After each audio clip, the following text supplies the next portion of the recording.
జై శ్రీరామ్. ఇవాళ రేవంత్ రెడ్డి గారు హిందూ దేవులపై వెటకారంగా మాట్లాడుతూ 3 కోట్ల మంది దేవుళ్ళు ఉన్నారు ఆ హిందుత్వంలో. ఆ 3 కోట్ల మంది కొందరు తింటారు, కొందరు భక్తులు కొందరు దేవుళ్ళని నమ్మితే తింటారు నాన్ వెజ్, కొందరు దేవుళ్ళని నమ్మి మందు తాగనీకి ఒక దేవుడు, పెళ్లిగానులకు ఒక దేవుడు అంటూ ఎటకారంగా మాట్లాడడం జరిగింది. ఇవాళ రేవంత్ రెడ్డి గారిని నేను ఒకటే అడుగుతున్నా, నువ్వు ఒక రాష్ట్ర ముఖ్యమంత్రి అయి ఉండి కొంచెమన్నా సిగ్గు అనిపించాలి మీకు ఇట్లాంటి స్టేట్మెంట్ ఇవ్వనీకి. ఒకరి మనోభావాలని కించపరచొద్దు అనొక ఇంగిత జ్ఞానం అన్న ఒక రాష్ట్ర ముఖ్యమంత్రిగా మీకున్నది. ఇవాళ మీరు ఇచ్చే సందేశము ఏమనిస్తున్నారు, హిందుత్వానికి మీరు ఎంత వ్యతిరేకమని చెప్పి ఈ సందర్భంగా తెలియజేస్తున్నారు. ఇవాళ రాష్ట్రానికి ఒక ముఖ్యమంత్రి అయి ఉండి బ్యాలెన్స్ చేసుకోవాల్సిన బాధ్యత మీపై ఉంది. ఆల్రెడీ మీరు ఎక్కడ పోయినా కాంగ్రెస్ పార్టీ, ముస్లింలు ఉంటేనే కాంగ్రెస్ పార్టీ అంటూ మీ యొక్క భావన తెలియజేస్తుంటారు.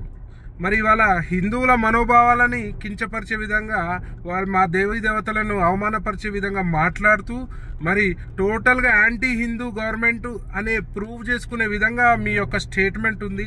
మరి ఇవాళ హిందూ సోదరులు ఏకమైతే మాత్రం ఇవాళ మీ ఇట్లాంటి స్టేట్మెంట్స్కి తీవ్రంగా వ్యతిరేకిస్తారు.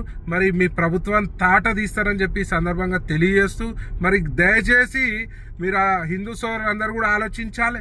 వీళ్ళ ధోరణి ఎట్లుందో హిందువులపై ఆల్రెడీ మీరు చూస్తూనే ఉన్నారు. గతంలో ఎన్నో సంఘటనలు యాంటీ హిందూ సోషల్ ఎలిమెంట్స్ లెక్క వీళ్ళు తయారవుతుర్రు.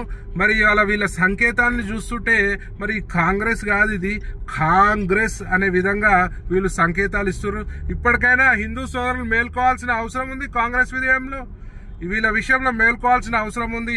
బిడ్డ ఇట్లనే మరి హిందుత్వంపై, హిందూ దేవులను అవమానపరిచే విధంగా మరి మాట్లాడితే మాత్రం హిందూ సమాజం వీళ్ళ తాట తోలు తీస్తారని ఈ సందర్భంగా తెలియజేస్తూ, మరి ప్రతి ఒక్క హిందూ సోదరుడు ఆలోచించే సమయం ఆసనమైందని తెలియజేస్తున్నాను.